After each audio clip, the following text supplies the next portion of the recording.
Eco Expo Asia is off and rolling with a very big product making its international trade debut. This electric bus, developed in the Chinese mainland, is now marketed by a Hong Kong company. These electric buses can run for 200 kilometers with full loading. That means you can have a passenger of 80 passengers and then with full aircon. And if it is in the winter time, you use less aircon, then it could run for about 300 kilometers. In fact, these buses have been running on road for more than 1 year in China. And the company now deciding that we should go now to build a right-hand drive one. And as a Hong Kong company, we want to launch the bus in Hong Kong first. Yes. A range of vehicles from hybrid cars to motorbikes are also on the road to a greener future at the 5th edition of the Expo.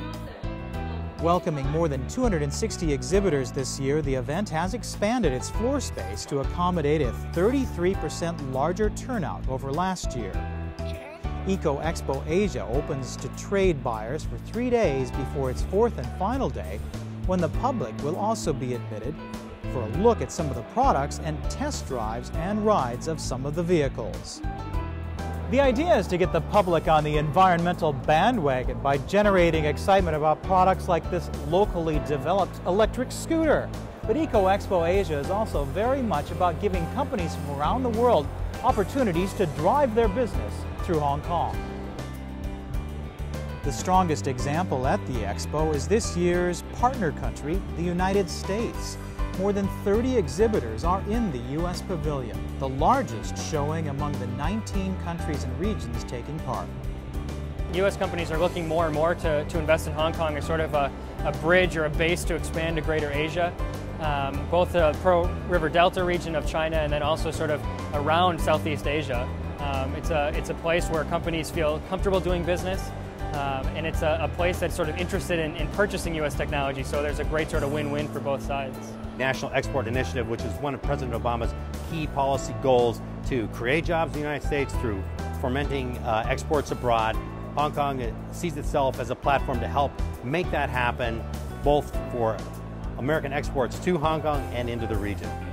Many U.S. companies are already making the most of Hong Kong's advantages.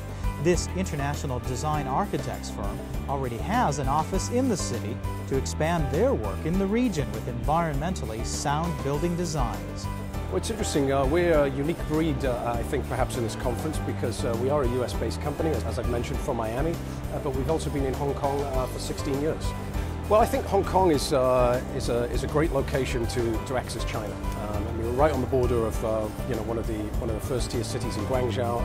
Very easy access into China to Beijing and Shanghai. So location-wise, I think it's geographically appropriate. Organized by the HKTDC, Messe Frankfurt, and the Hong Kong government's Environment Bureau, Eco Expo Asia is also exploring policy. Seminars and other professional sessions, such as the C40 workshop on low-carbon cities, are taking place on the sidelines. And products on display also reflect how painting a greener future is increasingly about the way we live. Among the innovations, new wall coatings that absorb pollution in the air, and an egg-shaped washing machine that doesn't need any harmful detergents to clean your clothes.